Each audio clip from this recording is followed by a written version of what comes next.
Catholic Radio reaches Catholics, non-Catholic Christians, and non-believers alike.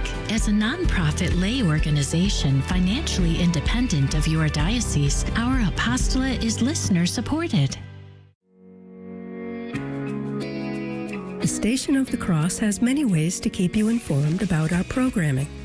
You can view the highlights of our primetime programming schedule or the full 24/7 programming grid at both thestationofthecross.com or the free iCatholic Radio app.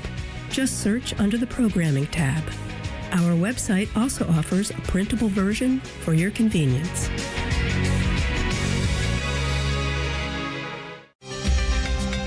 Here at the Station of the Cross, we proudly bring the truths of the Catholic faith to countless listeners through radio and mobile devices, and we're grateful for the feedback we've received. I'm a widower, parent of 3 almost adults, and listen to you guys around the clock. Father McTigg, Society of Jesus, he's wonderful. Mother Miriam, of course, the Divine Office, and many other great things that the Station of the Cross does. So thanks very much for your great work. I had a friend at work email me and tell me about the Station of the Cross a couple months after it started, and I was so excited. I tuned into it, and I found that I love the Catholic station. If you've been blessed by listening to the Station of the Cross, let us know. Call 1-877-888-6279, extension 112. Then share your testimonial with us.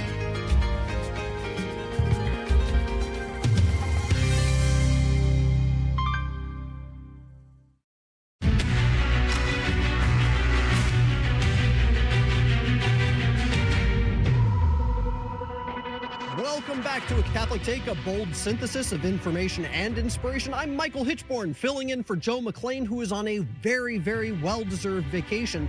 I apologize for the technical issues we had at the beginning of the program, but we're here now, and we've got a friend, Brent Haynes, good longtime friend of the show. He's here with us. We're going to talk about various things going on in politics, and he's a good Catholic attorney. Brent, welcome back to the program. Hello, Michael. Hello, everyone. Good to have you back on, Brent. Go right ahead. Yeah. Michael, did you see the decision by the Montana Supreme Court recently about teenagers getting abortions? I heard something about this. Why don't you tell us what's going on? Well, back in 2013, the Montana legislature passed a law, and the governor signed a law, requiring parents to provide their consent for underage girls to get abortions. Now, you would think that, of course, this is a common sense law. Many states have these laws. They are constitutional under the United States Supreme Court. And the litigation, of course, ensued immediately. So even though the law was passed in 2013, it was in the courts for years. No doubt it was slowed down by COVID. It finally reached the Montana Supreme Court. The Montana attorneys defending the parental consent law argued, many of the arguments you would expect them to make, that minors need to have parental involvement when they make life-altering decisions, that minors generally or often lack, the ability to make, critically reasoned, well-reasoned decisions the same way adults do. They argued about the psychological well-being of minors, their medical safety. They argued that parents need to be involved in case there are complications afterwards. Critically, for legal purposes, the attorney's office at the Solicitor General's office in Montana defending the law argued that there was also what is called a judicial bypass provision. Unfortunately, also the U.S. Supreme Court said that it's lawful, it's constitutional under the U.S. Constitution for a government to require the minors seeking abortions to have the consent of their parents. There is this, virtual phobia out there that girls who get abortions or want abortions, or more specifically, girls who have gotten into a situation where, they're contemplating an abortion, they will be subject to horrible abuse at home. So the U.S. Supreme Court requires what is called a judicial bypass, which means that teenage girls can get secret abortions without their parents' knowledge as long as they go to a judge and get a court order to do that. And the parents are never notified about those court orders. That's called judicial bypass, and there are pro-choice, pro-abortion lobbyists and advocates and attorneys in every state where these laws exist that help girls get those bypasses. I know I've been involved in that kind of litigation myself. Well, all this goes up to the Montana Supreme Court, despite the judicial bypass safeguard being in there, despite, what many of us would think is the absurdity of someone who was 14 or 15 or 16 or 17 years old making a life-altering decision like that without their parents being involved. The Montana Supreme Court struck down the law and ruled that teenage girls have a right to privacy when it comes to procreation, and parents do not have to be involved in that decision, and that the minors do not have to have the consent of their parents to get the abortions. So, bad news for parents in Montana. Well, yeah. And as a parent myself, I've got 8 kids. And if I was a parent in Montana, I think my reaction would be that it would be one of outrage. I think that parents in Montana would be outraged to hear that the Supreme Court of Montana is going to tell them that, hey, parents, you don't actually have any rights when it comes to your children undergoing traumatic surgery. And let's be clear about this. People die from abortion procedures, whether it's the abortion pill or whether it's actual surgical procedures. People die from this, and you hear about the deaths or the maimings that take place. And if I were a parent, I would absolutely want to know if my child was in danger like this. Well, and you as a parent, no doubt, many times have had to provide consent for your children to obtain medical procedures. Is that true? Absolutely. The schools, won't even give a child an aspirin unless they have consent from the parents. But right. Somehow a child can go get an abortion all on their own. So children are not mature enough, according to the judgment of the people in their various forms of government throughout the states and at the federal level. Children are not mature enough to vote until they are at least 18. They're not mature enough to drive, and even then, often with limitations, until they are typically 16, again, with limitations. They're not allowed to purchase and own firearms under the age of 18, and yet they're allowed to go out and get an abortion. This decision was based on the Montana Constitution. So it's based on the state constitution of Montana, so there will be no appeal to the U.S. Supreme Court. Really? They could appeal to the U.S. Supreme Court and argue that parents have a fundamental right, to direct the upbringing of their children. There's some case law that supports that in a broader religious liberty context. But it's not likely. This was based on the Montana state constitution, and when a court issues a decision based on the state constitution, then it's unlikely that the U.S. Supreme Court will take the case unless there's a direct conflict with the U.S. Constitution. The Montana Supreme Court talked about, the restrictions that the legislation that the state of Montana imposed on, girls who would be seeking an abortion. And they said there's no corresponding limitation on a minor who seeks medical or surgical care otherwise related to her pregnancy or child. Just think about that for a moment. In the eyes of the Montana Supreme Court, getting an abortion and terminating a pregnancy is the equivalent of medical care for providing for the safe and healthy delivery of a child by a girl who is pregnant or even a woman who is pregnant. So to them, abortion really is just another form of health care. But it isn't health care because a baby is being murdered every single time they perform one. And, of course, it is a procedure that is designed to reverse the normal, healthy, functioning process of the body, the right. normal biological process of the body that is responding and showing that it's healthy. There's still some hope. Michael. Montana, at the same time, in 2013, passed another law called parental notification. So they were very smart when they did this. So in a sense, that's a backup.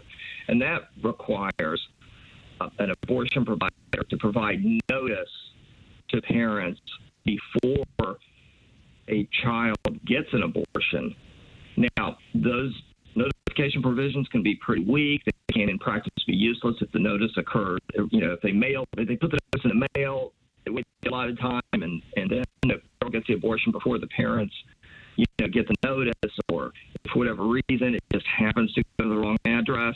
It doesn't work. There are a lot of problems with the notice provisions.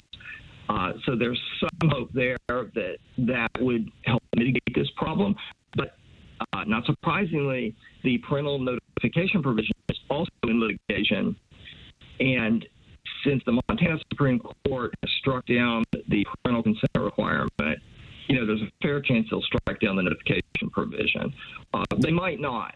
What's really shocking about the decision is that the judicial bypass provision was there, which is required by the U.S. Supreme Court precedent. And Montana still just wrested away this decision from parents. It's just, as a parent, how important it is to be involved in critical decisions that children make when they're growing up. So, this is disappointing, but look, it's not surprising.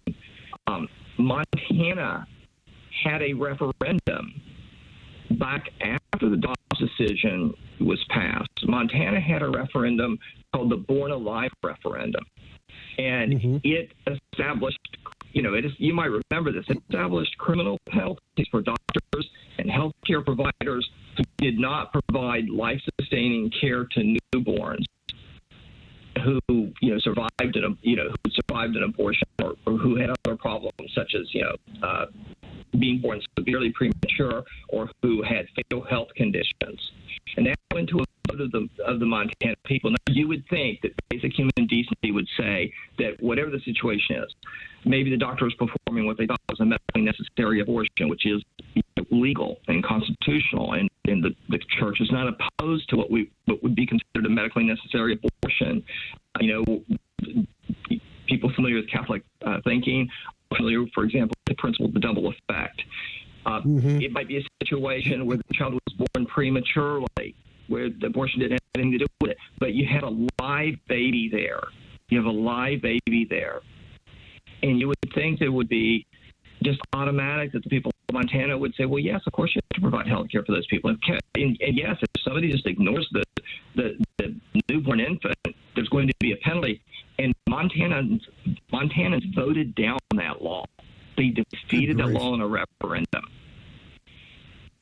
After the Dobbs decision in 2022, there were at least 6 states that had abortion-related initiatives on the ballot across the country, and the pro-life side lost every single one of those. Every single one. They lost in places like Kansas. Kansas is not California. It's not New York. It's not Illinois. It's not even Montana. And they lost in Kansas. What happened was women especially and other advocates on that cause got motivated after the Dobbs decision. They came out, they registered to vote, and in Kansas, they voted against a pro-life provision there for a constitutional amendment that had actually been approved for before the Dobbs decision came down. So, Michael, this is just another reminder that pro-life forces have their work cut out for them. Those of us who are pro-life need to continue to fight. The Dobbs decision did not win the war. It simply moved the battlefield. It didn't really move the battlefield from Washington, D.C. and the Supreme Court and the federal government to the 50 states. It really expanded the battlefield because the battle still goes on there every time there's federal legislation.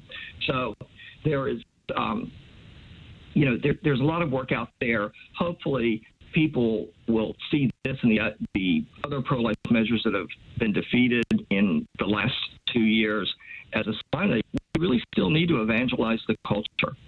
Because as you and I know, the ultimate answer to all of these social ills is evangelizing the culture.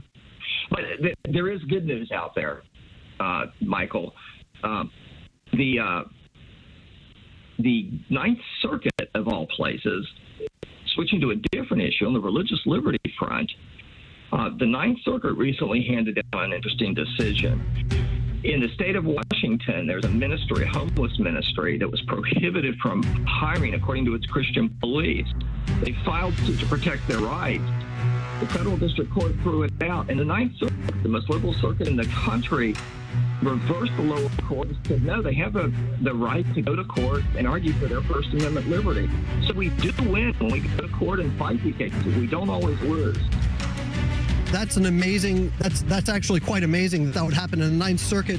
Folks, we'll be right back with a bold synthesis of information and inspiration coming from a Catholic take. We'll be right back.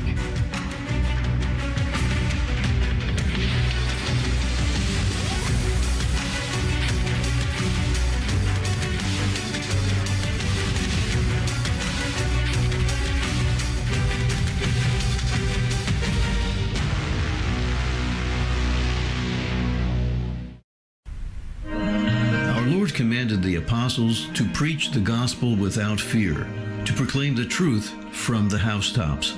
Now From the Housetops Radio is a weekly program that features the same Catholic doctrine, devotion, and inspiration published for over 45 years in From the Housetops magazine. Produced by the slaves of the Immaculate Heart of Mary at St. Benedict Center in Still River, Massachusetts, From the Housetops offers inspirational lives of the saints, guidance from the great masters of the spiritual life, reflections on the liturgical year, church history, apologetics, commentary on current events, and much more. Now you can tune in weekly to From the Housetops Radio. Join us every Saturday at 6 p.m. right here on the Station of the Cross Catholic Media Network. That's From the Housetops, Saturdays at 6 p.m. Hello, this is Steve Gleason with your one-minute tool for Catholic evangelism. Here's the question for your non-Catholic friend. According to the American court system, can a jury of 12 citizens who are of varying moral beliefs, backgrounds, and persuasions objectively deem a person not guilty who actually committed the crime? Well, here's your 3 best friendship tools for Catholic evangelism. Number 1, church law. In the same manner, the Apostolic College, who are the unique inheritors of the Catholic Church authority, were also granted that same power. Secondly, certain limitations. The court of 12, called a jury, can only grant acquittal or guilt. The Apostolic College, proceeding from the 12 apostles, can declare a third position, that being innocence, different from acquittal. And thirdly, a tough comeback. The jury of 12 wields frightening power that changes lives. The church also wields magnificent power that changes guilt into forgiveness and pardon. Is your Bible church obedient to James chapter 5, which says, call for the elders of the church, and if he has committed sins, he will be forgiven. So if you ask your pastor to provide weekly opportunities to confess sins, will he?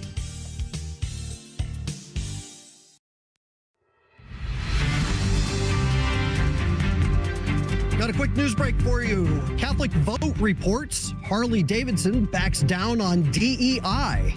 Harley-Davidson issued a statement backpedaling on its woke policies after a widespread backlash from customers. Conservative commentator and filmmaker Robbie Starbuck specified that the motorcycle giant recently released a statement in which they promised no more DEI functions, no more supplier of diversity spend goals. They'll no longer participate in the Human Rights Campaign scoring, and sponsorship activities are changing and will focus exclusively on motorcycling, first responders, active military and veterans, and no more woke trainings with socially motivated messaging inside them. LifeSite News reports British founder of LGBT Pride Group charged with over 30 counts of child sex crimes. Stephen Ireland, who is a patron of Educate and Celebrate, the now defunct government-funded gender identity group allowed into thousands of schools across the UK, has been charged with multiple counts of sex abuse against children. The development raises alarm over how Educate and Celebrate were, for example, given access to nursery-age children across the country, while an Anglican chaplain was reported to counter terrorism, sacked, and blacklisted as a safeguarding risk to children by the Church of England after raising concern about this group. And those are your headlines.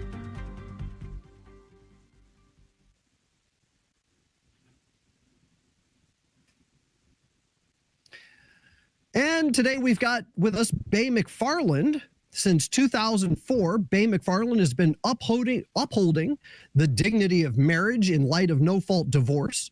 With no-fault divorce, a party that still loves his or her spouse and wants to keep the family together is virtually defenseless.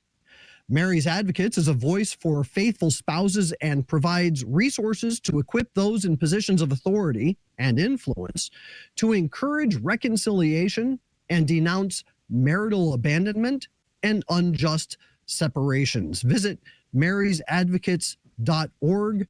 Bay, it is good to have you on the program. Michael, good to see you. We've known each other for quite some time, I believe. I seem to remember meeting you back in, this would have been 2011 or 2012 when I was still working at American Life League. We met at one of Molly Smith's events out in Cleveland. Yep. That's my diocese, Cleveland. Very good. So why don't you tell us a little bit about Mary's Advocates and what you're up to? Sure. Mary's Advocates' purpose is kind of twofold. One is to support those who are unjustly abandoned, support them morally, give them encouragement, provide resources just to keep one's equilibrium because it's a pretty tough road to walk. But then another mission is to reduce unilateral no-fault divorce. And what I found is a big roadblock to this is that, like, the moral authority of the Catholic Church is kind of dropped the ball on this one. So a lot of what I do is I spend my time showing parties who are unjustly abandoned how they can use the Catholic Code of Canon Law to try to uphold our own marriages. And people aren't aware there's a whole different process in Catholic. Go ahead. I was just going to say, this is actually a very important. Go ahead. Well, you finish. Oh, okay. This is a very important point. The canon laws and the rules of the church always have sided on the integrity of marriage without establishing or even holding to the idea that, well, this marriage may not be valid, so therefore we're going to treat it as invalid until we get through the investigation and then get to a ruling, which seems to be the way things are run now. But traditionally, the church has always sided on the validity of the marriage, waiting for evidence or proof to show that the marriage was never existed, that it was nullified or should be nullified because it didn't exist before that. So the establishment of canon law and the way the canons work, my understanding, and correct me if I'm wrong, is also on the side of the marriage, but it's being used against spouses in the proceedings, the way that it's set up currently, the procedures. Why don't you walk us through that a little bit? Because I think that a lot of people don't really understand how this works. Okay. And to help explain it, a distinction needs to be made between the practice and the actual law or doctrine and tradition or jurisprudence going back for centuries. Because the practice right now is, if anyone feels that she's a disgruntled spouse, and here's rumors about annulments are out there, and that person thinks, I'm bored of my husband, I want out, she could go to a priest, and the priest could say, in perfect innocence, trusting the system, the priest could say, and I've heard people complain to me that this is what their experience was. My wife, I'm talking to the husband, the wife is told by a priest, well, you might have an invalid marriage. So you can have that checked out. It sounds like you might have an invalid marriage. And the kind of things the wife's complaining about are boredom. I don't like him anymore. I don't have that romantic feeling. He's a pain in the neck. We don't have the connection. I don't have the community of life and love. It's all this soft stuff. So that's the practice. But and then, well, how do I learn about an annulment, oh Father? And it's like, well, you got to get your divorce first. You get your civil divorce, and then the church will look at the validity of your marriage. So that woman walks out of talking to the priest, kind of feeling like, well, maybe the reason my marriage is no fun is because I'm actually not married. That's the practice. They require a civil divorce before they'll even look at the validity of the marriage, at least in the United States. Yeah, let's stop right there, because when we look at the idea of divorce, Scripture is very clear. For the Lord hates divorce. That's a direct line from Scripture. And you start considering the idea of a divorce. A civil divorce has no merit or standing within a canonical court, or at least it shouldn't, because a civil divorce would be a civil declaration that has no bearing on the spiritual actuality of a situation. So the idea that a couple should be seeking a civil divorce before pursuing an annulment seems backwards. Oh, it's way worse than that. And even what you said there is what we hear a lot. A couple pursues a divorce. Most divorces are unilateral divorces, one spouse against the other in a low conflict situation where there's not abuse and not adultery. So you've got one spouse pursuing the divorce, which you said earlier that there's no defense for the defendant. And then what the government courts do is they have no respect for the permanence of marriage. And they have no sense of the obligations of spouses to provide mutual help for maintaining one household. It's actually the opposite. So children are forced now, instead of having two parents working together to maintain one household. I mean, even if a mom and dad are annoyed with each other, there's a ton of benefits for stability and security and resources when you've got two adults in one household. But instead, the divorce splits it to two adults in two households. And then, people think, at least I used to think this until I started learning about no-fault divorce. I thought when you went to the civil court, you would get justice. And I had a notion from my Catholic upbringing, justice is where you give somebody their due. So the civil court's job is to give somebody their due. But in no-fault divorce, it's the opposite. So the husband who wants to keep his family together, who's done no adultery, no abuse, he's left facing the government taking away his children and taking away his property. And if the wife wants to live with those kids, she's going to be able to live with those kids almost always. It's what I see. So the husband's going to be paying for his kids to live in a house where he's not allowed to live.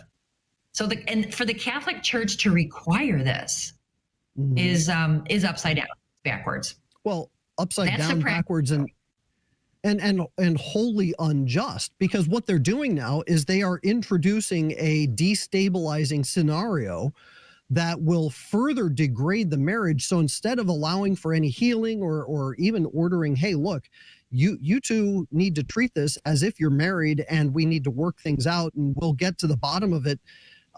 They really, the introduction of the civil court to try and determine the efficacy or the solidity of a marriage prior to an annulment sounds not just backwards, not just upside down, but highly injurious.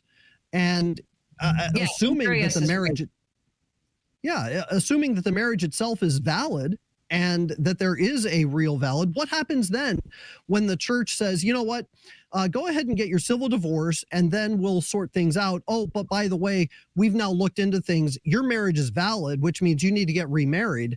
Can you imagine the emotional roller coaster and the horror that would go on in a family, the fighting and the strife, if the church were to then reverse the ruling after the civil divorce? And part of the reason why this is so wrong is that the church has competence over Catholic marriages. And people don't know, but tradition and the canon law says the church is the authority. The church principles are the ones that are supposed to be used to determine parties' obligations towards each other and their children. So if you've got this woman that's bored of her husband and she wants to go have her me time, according to church tradition and common sense, if you understand what marriage is, she's got no right to take the kids away from dad. I mean, if she wants to go sow her own wild oats, maybe she'll leave a lot.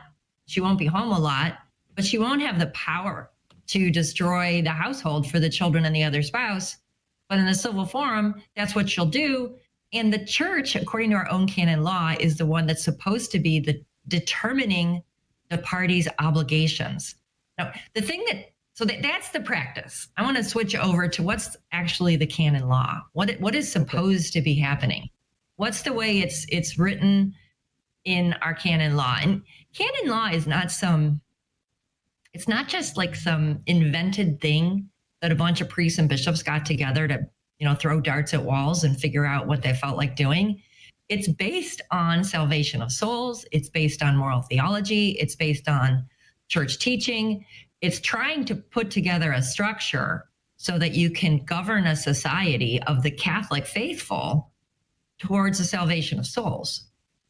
That's what that's what canon law is.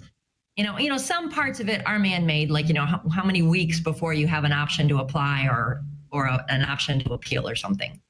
But the canon law on marriage is all marriages are presumed valid until proven otherwise. And all spouses are obligated to live together in one household, supporting each other and their children, unless there's a grave violation that justifies separation of spouses.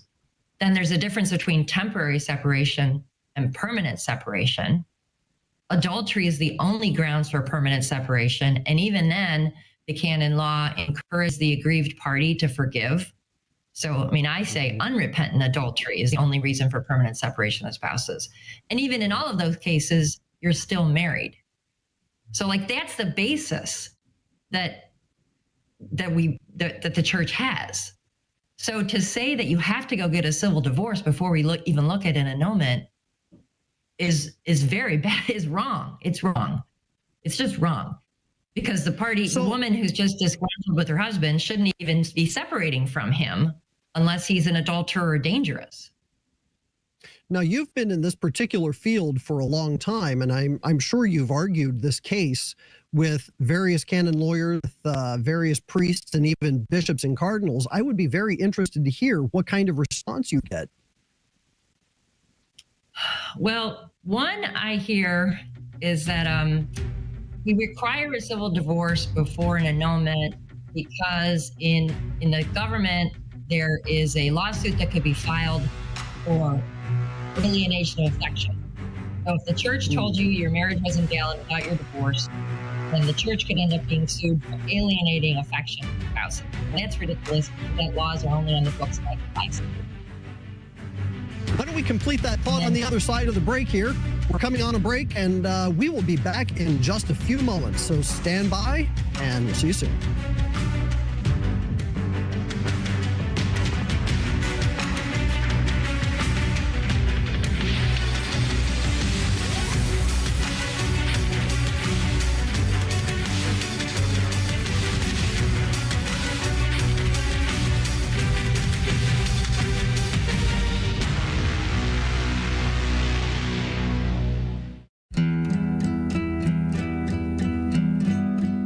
Please join us in a prayer to St. Anthony of Padua. In the name of the Father, and of the Son, and of the Holy Spirit. Amen. O dear protector, St. Anthony, on this day we direct our fervent prayer to you, asking you to hear us and to intercede for us.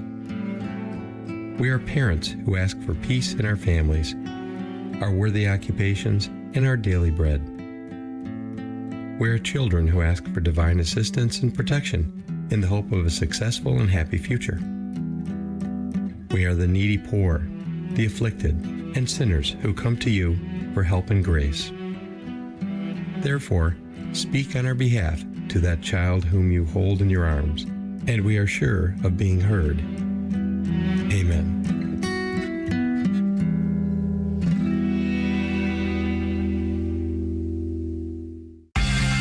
Atheists assert the only real form of knowledge is scientific knowledge, thus excluding any sort of religious knowledge, whether philosophical or theological.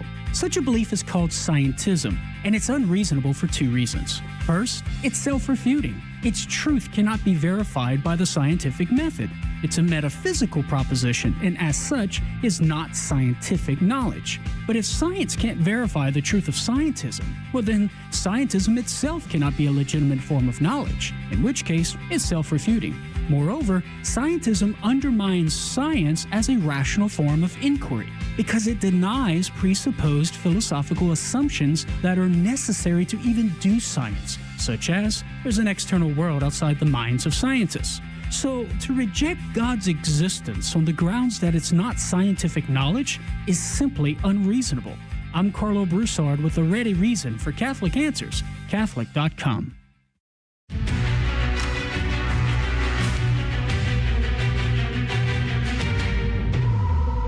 Welcome back to A Catholic Take, a bold synthesis of information and inspiration. I am hosting today. This is Michael Hitchborn, subbing in for Joe McLean as he is on a much-needed vacation. We're talking to Bay Macfarlane, who is the founder of Mary's Advocates, an organization that fights on behalf of disaffected spouses who are affected by no-fault divorce and unjust approaches to annulment and the problems of canon law or not just canon law, but procedure with regard to annulment as well.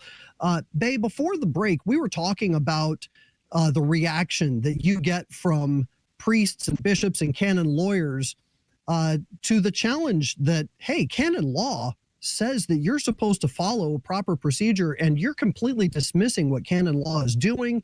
You're dismissing the purpose of the canons with regard to marriage, and you're appealing for no-fault divorce prior to the pursuit of an annulment. So please explain to us, you started to talk about it. Why don't we go back and what kind of reaction are you getting? One of the things that they also seem to not get, and I feel silly. I mean, I used to be a mom, right? And then I became this researcher, and I dedicated my life to finding out what the church really teaches about divorce and separation. The church teaches that there is supposed to be a canon law investigation before anyone was to ever approach the civil court for divorce or civil separation. Centuries ago, it was an absolute, almost an anathema to get a civil divorce at all. And you would never be allowed to get a civil divorce. And then it started to be, well, maybe in some circumstances, it might be okay for you to get a civil divorce, but we got to make sure, we as the church, that you're not causing scandal and you have a good reason to be doing it. And some of the things that matter are whether there is a reason for separation of spouses at all. So yeah, maybe the abusive husband or the abandoning husband might have a wife who has a legitimate reason to need help from the government, if the government can help.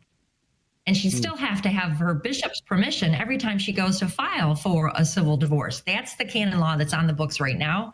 And it's there to prevent scandal and keep marriages together and to offer pastoral care in the time of marriage crisis.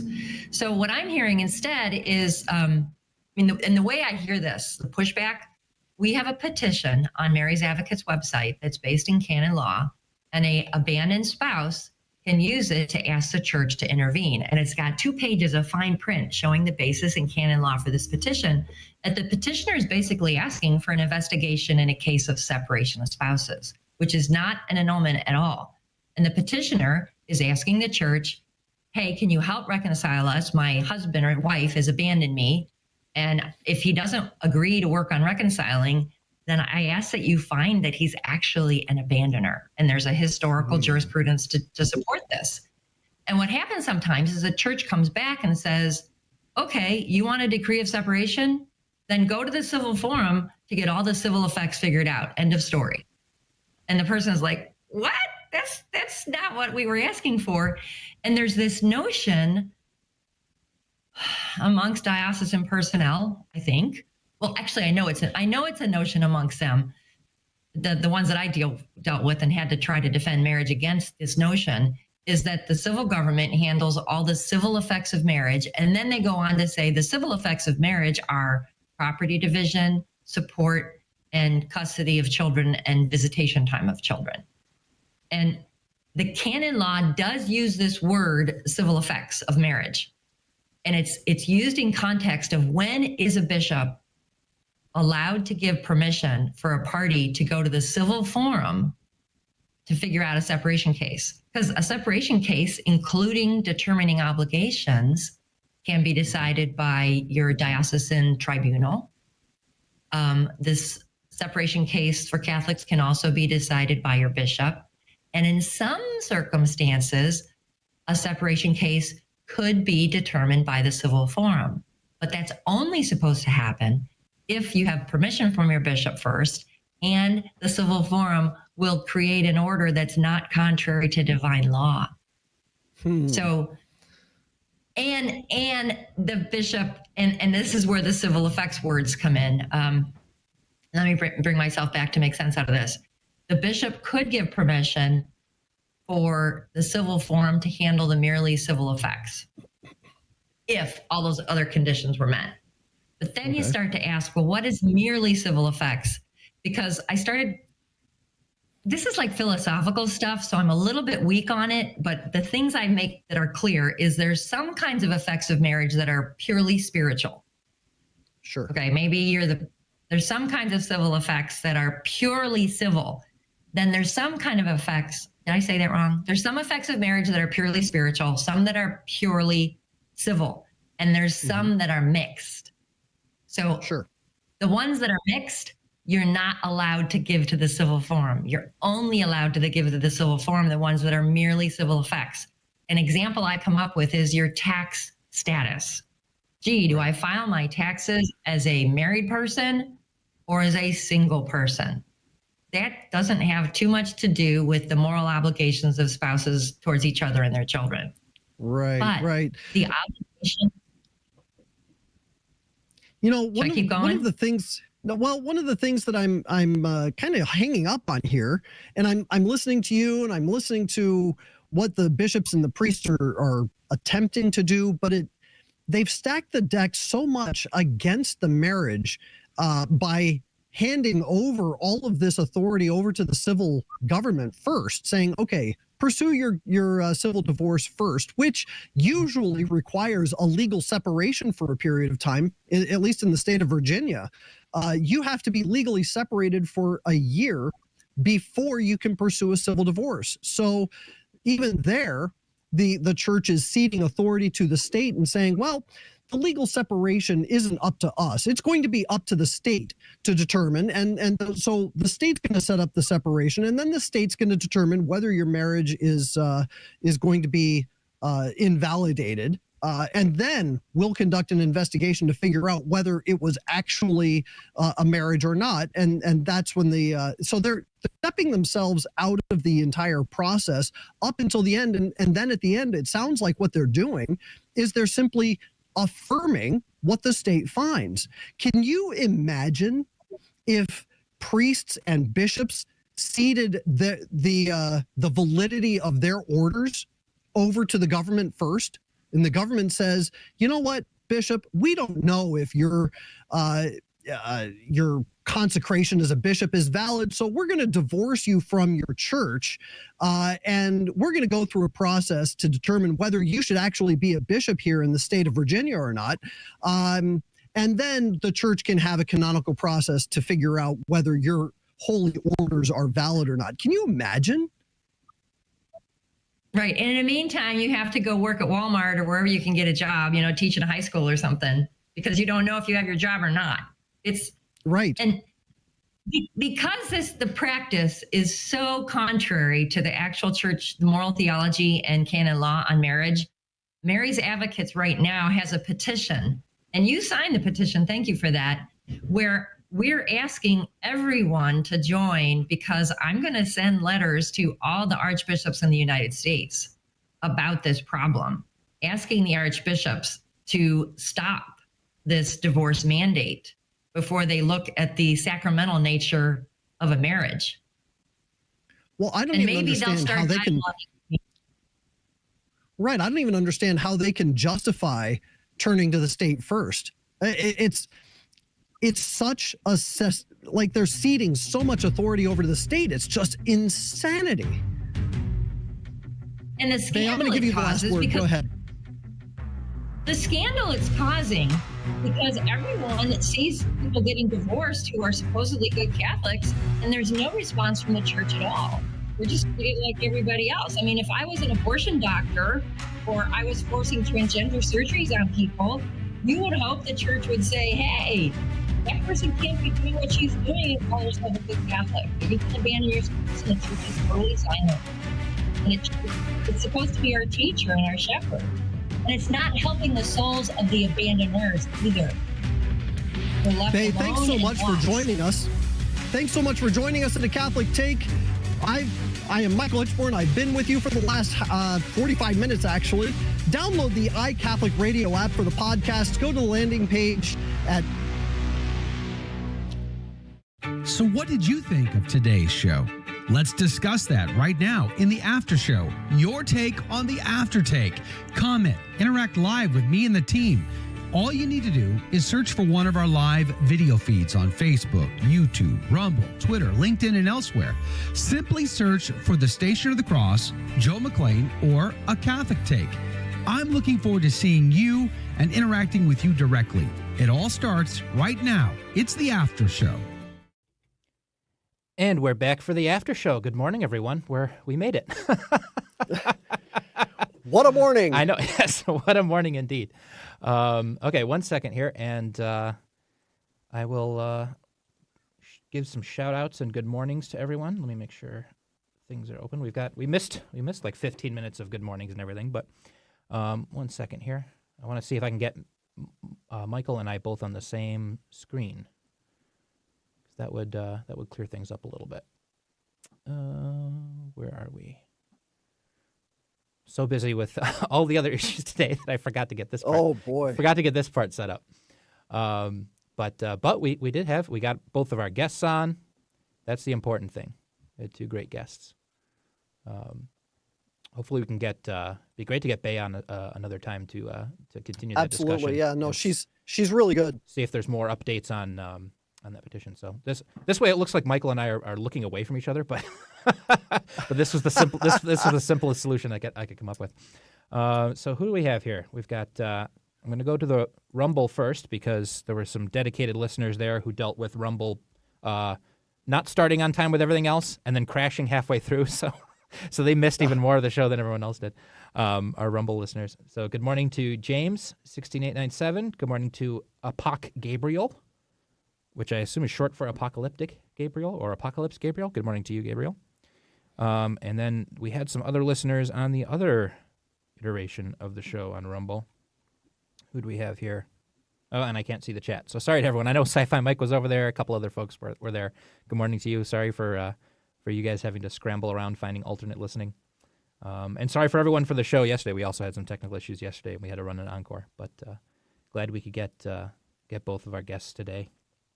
The devil's been very active in trying to prevent this. Yes, and Dr. Anthony Stein was going to be our guest yesterday, and he ended up having some issues on his end too, so I suppose it was just as well, but we're going to reschedule and get him back on.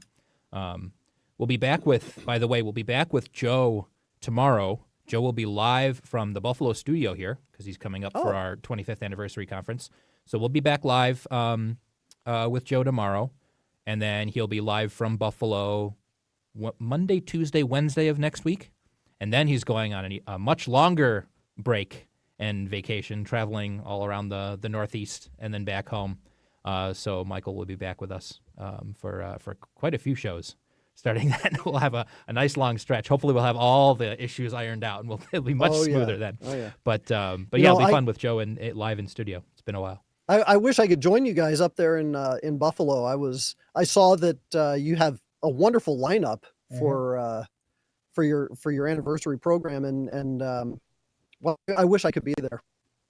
Well, we'll be missing you. We'll be missing a lot of folks who I know wanted to be there but couldn't. But we're going to have quite a few people here. A lot of ACT insiders are going to be there. A lot of folks are coming to the VIP dinner in the evening, which should be nice. We're going to have a lot of great stuff. We've been working on all kinds of extra little things to show during the conference besides the speakers, some video, some I've been putting together the kind of historical slideshow just with a little look back at moments and things. Folks who've come in and helped us out, and there's some great pictures of the 10th anniversary conference, which was a huge shebang with like 11,000 people in the hockey arena here in Buffalo to hear. No kidding. So Raymond Arroyo was at that. He's going to be at the 25th, of course. So he's a longtime friend of the station, friend of the network. Father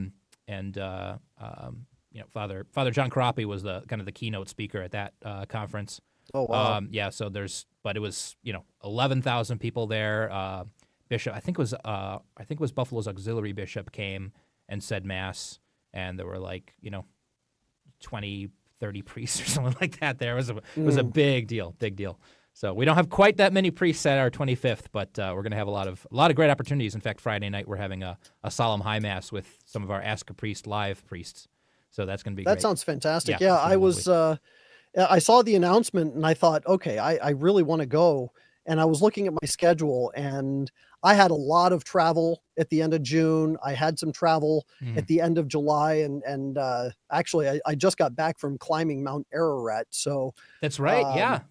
yeah. You're going to have to tell us a little bit about that after I finish thinking, folks, because I'd like to hear some of that for sure. Yeah, you bet. That'd be great. Let me see where our Facebook is. Here we go. Robert Stevens said, good morning. Hopefully you found either the YouTube or were able to listen here on the Facebook. Junior Barra, good morning. Catherine Hickey, Jane Steves, good morning to you. We've got Elizabeth Ramirez, good morning. And I think that's it on the Facebook. And then YouTube, we've got quite a few of the regular crew there. Eric JMJ, Michael Jumega, good morning. Miriam Barnabas, good morning to you. Helen Grace, good morning. Who else? Evelyn Rivera, good morning. God blessings to you as well. William Jones, yes, this culture is accursed. We will see its collapse. I'm afraid you're probably right. Although it might be a very long, slow collapse. We might not live to see the end of the collapse. That's my thinking. I think there's not going to be any apocalyptic instant sort of events necessarily. I think it's going to be kind of drawn out and more painful. That's my pessimistic prediction of that. This is the way the world ends, yes. not with a bang, but a whimper. Yes, exactly. I mean, that's how previous, nothing just kind of ends overnight.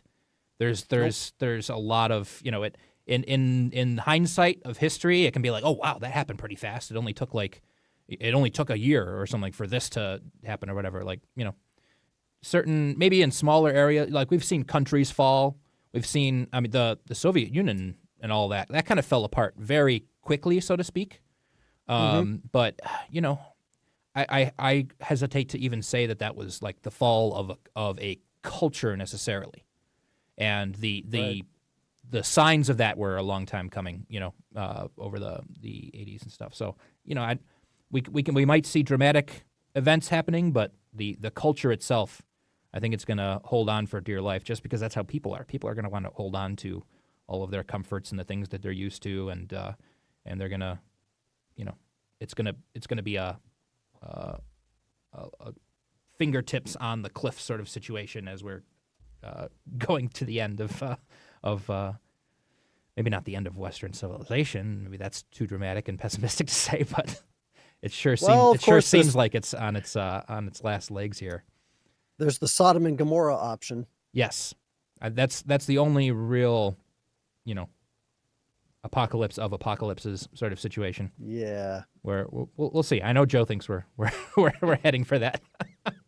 I think it's going to be a little more long and drawn out. It's going to be we're not lucky enough to live in the really, really exciting times. We're just in the interesting times.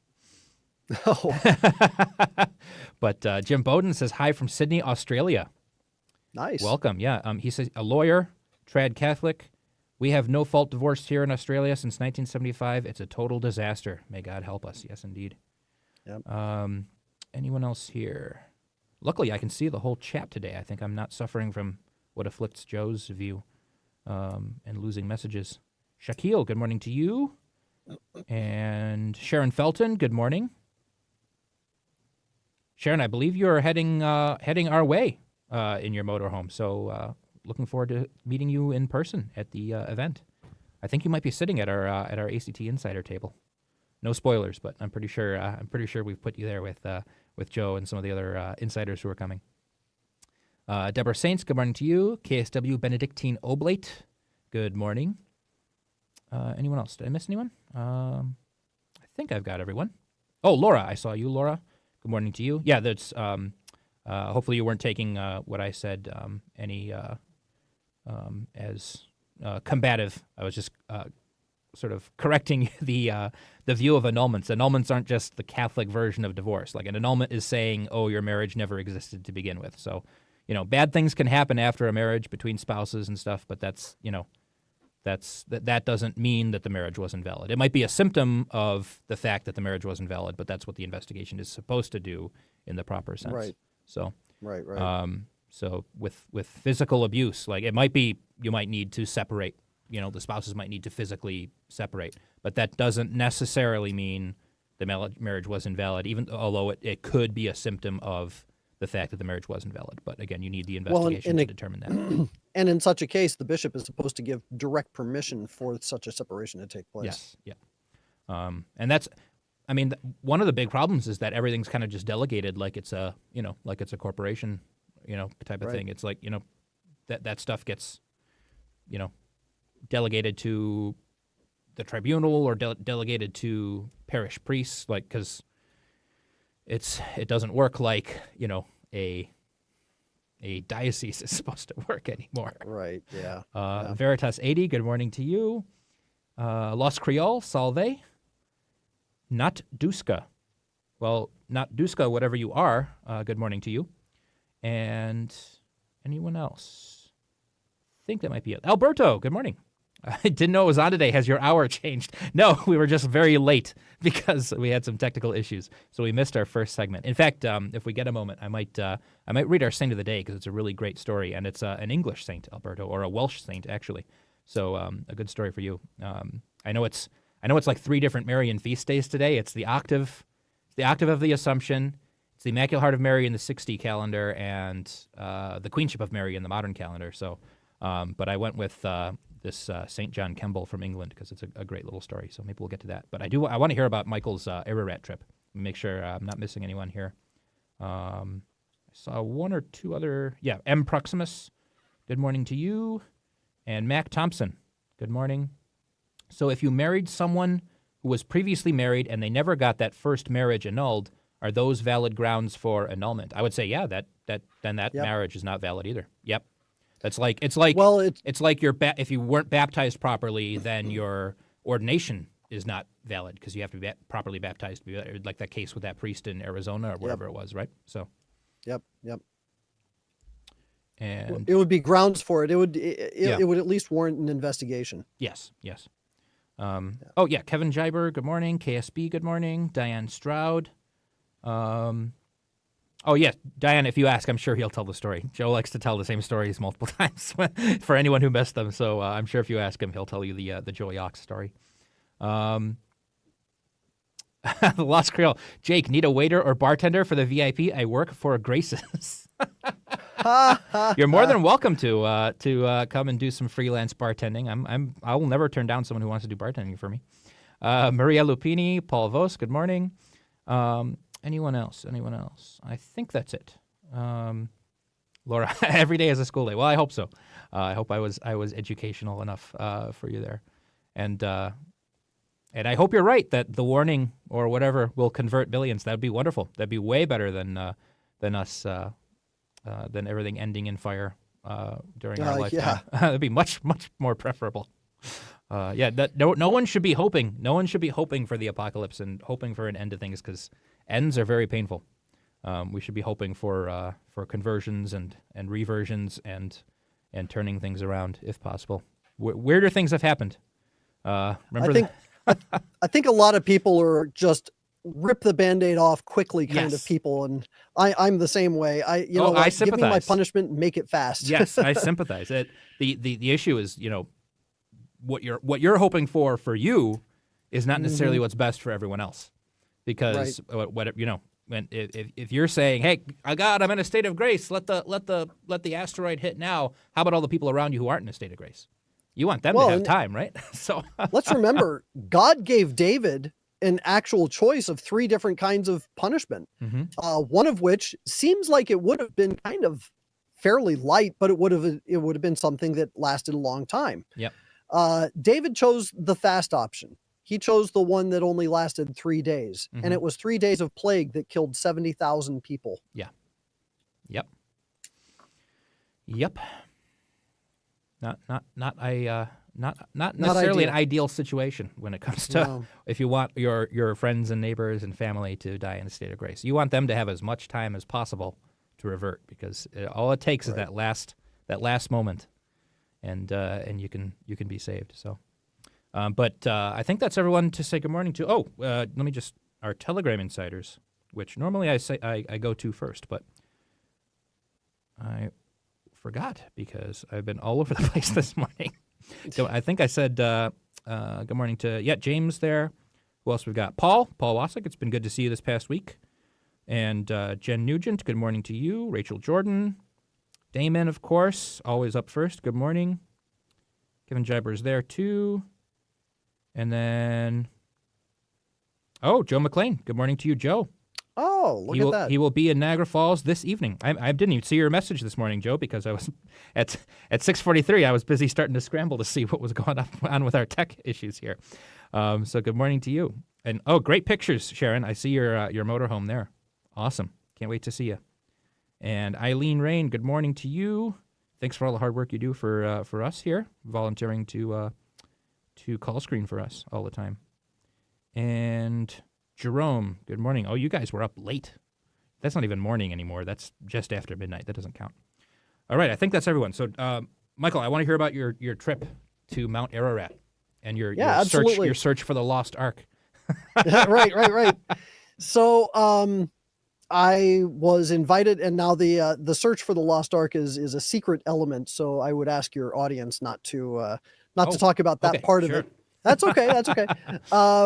But I was invited to go on this expedition back in May, and I spent 6 weeks sleeping in an altitude tent here in my house to do altitude training, because Mount Ararat is 17,000 feet up, which is the air is very thin up there. Let me tell you. I'll bet. I didn't realize that. Where is Mount Ararat again specifically?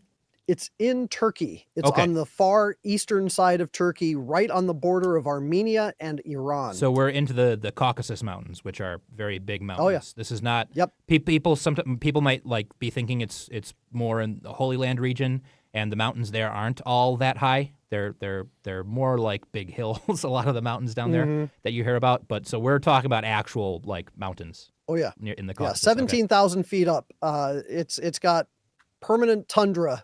On the very top of Mount Ararat. So it's wow. Yeah, well, so the trip was actually filled with all sorts of difficulties. It started off where our first flight was delayed. So when we got to Istanbul, we missed our connecting flight to Eastern Turkey, which meant we were stuck in Istanbul for 2 days. And we took the opportunity to do a little sightseeing. I went to the Hagia Sophia and nice. And looked around and got some pictures, and we went to the Hippodrome, and that was really cool. Oh, great. So, we got to see some things. That was neat. And then after that, we flew out to Eastern Turkey, and boy, what an arduous trip. It was late at night. We had to go into an airport that was still a 2.5-hour drive away from Dolgabay, which is where the base of the mountain is. And when we got there, it was 4:30 in the morning. So we had to basically hurry up and take a quick nap before driving out that afternoon to Base Camp 1. Base Camp 1 is the lowest point on the mountain. They drive you out there. You sleep in tents the night before, and then you hike up. So we spent the night at Base Camp 1. Some of our guys got sick already, so the food was affecting them, and they got food poisoning, and that wasn't any good. Yep. We took that first day. We hiked up. Boy, was that wow! It was a tough hike. I'll bet. One of our guys, halfway through, one of our guys had to actually take a ride on a horse to get to Base Camp 2, and he decided once he got up to Base Camp 2, he wasn't going to make it to the summit. Wow, yeah. So we got to Base Camp 2 and spent two nights there, because you have to acclimate. This is at 4,000 meters. So we're what's that? 12,000, 13,000 feet? Yeah. Roughly. So we're at about 12 or 13,000 feet up. You have to acclimate. So we spent the night there, spent the day there. And oh my gosh, that was a rough sleep. First of all, we're sleeping on a bunch of rocks, and I don't mean like small rocks. We're talking boulders. Yeah. So we're sleeping boulders, and at 2 a.m, the first night that we stayed there, all of a sudden I hear all this talking outside the tent. That was one group getting ready to make their ascent to the summit. They start at 2 a.m. And somebody even walked through the camp with speakers blasting 1950s era big band music. And I'm just sitting there going, are you kidding me? Yeah. I'm sleeping. Yeah. Stop. So that was infuriating. We barely got any sleep that night. Yeah. So then the next day, our priest who had food poisoning, he finally ate it up, and we had mass that day. And then that night, of course, 2 a.m, we were all up so that we could start making our ascent. And wow, it was tough. It was a real tough hike. I wasn't even sure I was going to make it, but finally at about, we left at 2 a.m. I think it was about 8 or 9 when we got to the summit, and it was totally covered in ice. It was just, it was really cold, wearing Arctic gear up there. And the first thing we did when we got up, we set up our tent. Most of our tents were set up. We didn't have the main tent set up, so we had to set that up. We're all exhausted, by the way, because we just made this hike, and everything you do up there at 17,000 feet, you're struggling to breathe. It's just, you're gasping for air. You get up out of your sleeping bag, you're gasping for air. It's just that thin. So we set up the tent, the big tent, which is where we were going to have mass and that kind of thing. And we realize we don't have any water supplies up here. The guy who came up to basically cook us our food only has like dry meal. So he was boiling meal for us to eat, and we could barely eat it. It was just awful. There was a miscommunication. They thought that we were going to be supplying our own food for some reason. Oh, okay. So, I mean, and for the water, they had a 1 liter pot, a 1 liter pitcher. And the idea was, well, we'll just melt snow. Yeah. Guess how long it takes to melt and boil snow? An hour. So for a 1 liter pitcher, and we've got 8 guys with us. Yeah. And you're supposed to be drinking at least 3 liters of water a day, but up there where it's really dry, you have to have more. Yes. The math didn't work. So we realized very quickly we had to abandon the next morning, unfortunately. But what we did is we erected a snow altar out of the snow there in the on top of Mount Ararat, and our priest said mass for us that day for the feast of Our Lady of the Snows on an altar made out of snow. Beautiful. Yeah. So that was really, really cool. Yeah. And what else is cool is that now you have to remember the air is so thin that there aren't any plants growing up there. Mm-hmm. There's nothing up there, no life at all. But while our priest was vesting, a bee flew into the tent. Oh my goodness. Really? Yeah. Where did the bee come from? That's I mean, amazing. It really was. Now, yeah. The thing is, a bee is a symbol of the purity of Our Lady. Bees are one of the most biblical creatures. They're amazing. You bet. So we had a bee fly into the tent, and our priest said mass there for our feast of Our Lady of the Snows, and it was just marvelous. And he even pointed out to us that this is very likely the very first true sacrifice to take place on the very top of Mount Ararat since Noah departed from the ark.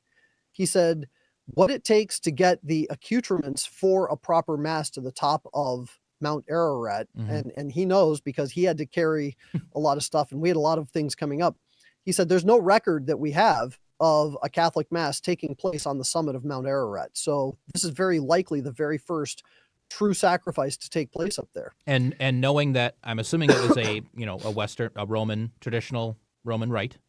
Yes. So even if anyone else had made it up there for the mass, it was probably one of the Eastern Catholic liturgies in the early days. That's right.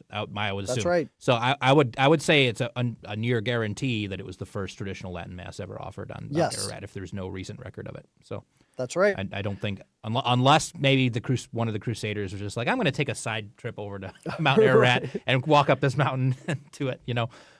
That's incredible. That's absolutely incredible. Yeah. And then the next morning. Yeah, go ahead. The next morning we had mass for the Feast of the Transfiguration. So beautiful. Talk about appropriate, being on top of the mountain. Yes. Where indeed. our Lord was on top of the mountain, was transfigured there at the top. So it was very appropriate. That's fantastic. I hope at least some of this was documented a bit with photos and things. Oh yeah. I showed my family. Go ahead. Mm-hmm. I showed my family the slideshow of photographs. I had over 300 pictures that I showed them last Very night. good. So it was neat. Excellent. That's fantastic. So when let me see. So when did you guys get back to the States? Let's see. We got back, I want to say, when was this? August 10th. Okay. I think it was August 10th when I got back. And of course, I get back and everything's going great until I get the flu last week. I've been. I wonder if that was a delayed response to climbing an icy mountain with not enough water, or what. Yeah, I wouldn't be surprised. We barely slept the entire trip. Yeah. Just because of circumstance, and then of course, flying back was a 24-hour ordeal.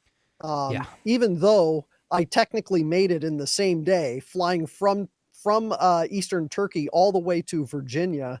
I left that morning at I think 4 a.m, and then we landed in Dulles at 10 o'clock at night or something like that. Sure. So technically I was in the same day, but it was a 24-hour ordeal. Yeah. I was awake for 24 hours. It was nuts. Oh gee, that's brutal. I've done the overseas flight twice. And it's not the end of the world, but it's exhausting. It's really exhausting. It wears you out because you can't really. I mean, unless you're a very lucky person, it's hard to sleep on an airplane. Some people can sleep anywhere. Like I barely slept both times going across and coming back, and it's lovely to have polite German staff bringing you like food that actually tastes nice and Warsteiner and cognac and stuff. That's great, but it doesn't help you. It doesn't give you any better sleep. So. No, next time I think I'm pretty resolved that the next time I take such an overseas flight, I'm going to be flying first class. Yeah, it's just not worth it. I mean, it's expensive enough anyway. You might as well, right? Right. Yeah, it is and expensive. Get the rest. And exactly. Mac Thompson just said the exact same thing. Worth paying first class an overseas flight. Yep. Especially because we don't live in the days of taking a nice, luxurious, ocean liner across. Right. Those were the days. Or you know what? It'd be great. I'll bet it would be great to sleep on is a Zeppelin. I'll bet a Zeppelin would be really relaxing. We need to make Zeppelins great again. There we go. That's my political campaign. If you elect me Holy Roman Emperor instead of Joe's got all these other like silly ideas like restoring Christendom and stuff. I will make Zeppelins great again if you make me Holy Roman Emperor. There we go. So they are actually starting to rebuild a Zeppelin fleet. I don't know if I've seen here and there. I get every so often a news story pops up of someone who wants to like actually do like proper safe blimps. It's what is it? Helium is the one that ignites, right? Or no, hydrogen. Hydrogen is the one that ignites. Helium is the one. The helium's expensive and rare, and that's why it's it's very expensive to do that. But the helium ones are pretty safe, as I understand. That's what I think that's what the Goodyear blimp uses and stuff like that. So every so often I see news about it, but technically the hydrogen is actually pretty safe too. I mean, yes, it does ignite, and you want to make sure that you don't have any electricity nearby. I mean, everybody remembers the Hindenburg, but the hydrogen, they had thousands of international hydrogen Zeppelins going back and forth from the United States to Europe. Like if we reacted to plane crashes the way that people react to the Hindenburg, we wouldn't be able to fly anywhere because like they stopped, they shut everything down. Like, why? I think people are just in love with speed and convenience, and sure. and not enough people appreciate the luxury of, well, let's just take a long, leisurely float across the ocean. Well, and on they're an airship. they're so afraid about the combustibility of hydrogen, they forget that jet fuel is extremely combustible also. So exactly. come on. And I feel like you almost have more time. Like if you're I don't know. I guess it depends on how, I feel like in some cases you'd actually have more ability to, like, as long as everyone has a parachute or something like that, like more ability to get out and survive, like a Zeppelin going down slowly. If anything that goes down instantly, more or less, you're not going to be able to survive, whether it's a plane or a Zeppelin. But like a plane really doesn't float down at all. A plane is just going to dive. Whereas with, I would assume, a lot of the problems in a blimp or a balloon or whatever, if there's an issue, it's going to be more of a gradual descent, and you're actually going to have extra time to be able to try and get out and parachute to safety or something like that. Well, if you're over water, you're over water. But with a Zeppelin, you could make the entire cabin detachable, and then have parachutes jettisoned from the entire cabin. Sure, you could make the cabin floatable so that the cabin becomes its own raft. Yeah, there you go.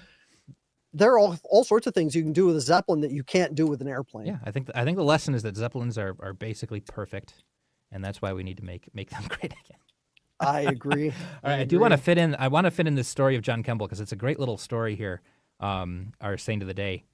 So John Kemble was born in Herefordshire, England. It's Kemble, Kemble. He was born in Herefordshire in 1599 to a prominent Catholic family that included 4 other priests.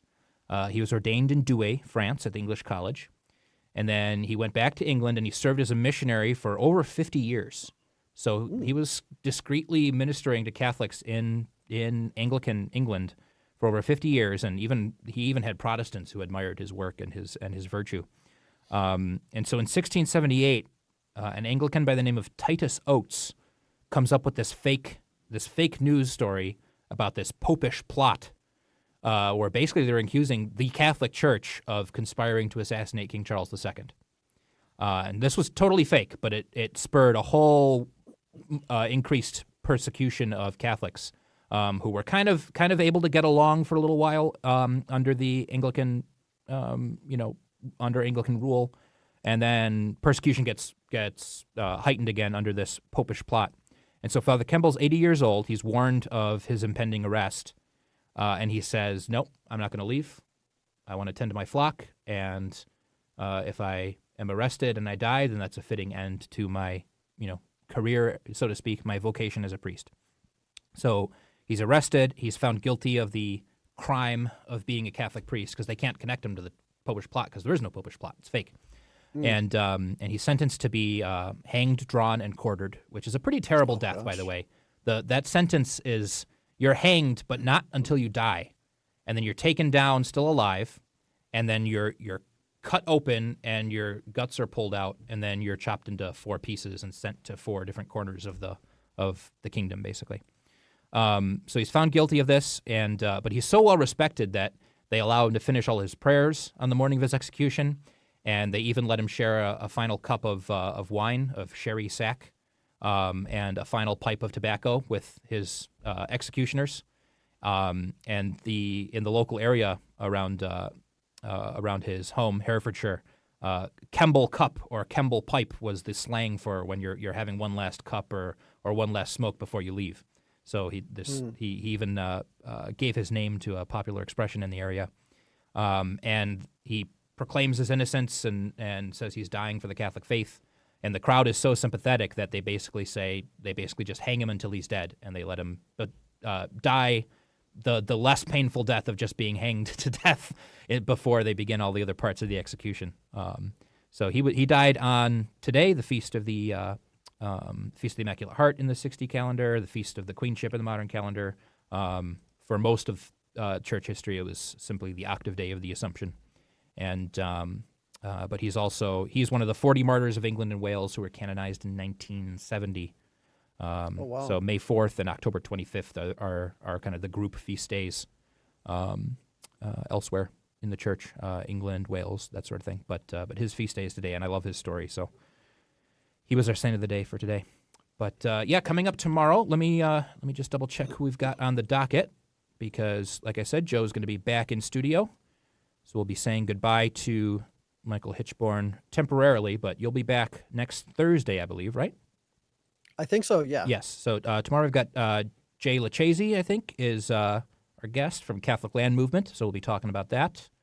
And then Joe will be in studio Monday, Tuesday, Wednesday. We'll have Monday's going to be great, everyone. Looking forward to that. Jordan Pacheco and Father John Branchich, good friends of the show, and Ask a Priest Live folks are going to be live in studio with Joe, so it's going to be a great time. It's going to be a big party here for the 25th, all weekend, and then even into our shows next week. So I believe that it just about wraps it up. Thank you, Michael, for hanging on with us this morning and sorting through those technical issues. We actually had a good show with our guest today. Yeah, I agree. I thought it went really well. All things aside. All things considered. Well, it was a rocky start, but I think we've got everything figured out for when we take over next week, and we've already got some great guests lined up. I know we've got let's see here. Brent Haynes will be back, of course, next Thursday as usual. But we've got Alana Alfaro, converting from New Age. I think we've got Dr. Tsakanikas about the message of Akita. It'll be great. We'll get Anthony Steinbeck as well. So. Dr. Tsakanikas, I know him. He's a friend of mine. Yeah, it'll be great. So thank you, everyone. God bless you. We'll see you tomorrow with Live with Joe, and have a wonderful day. See you then.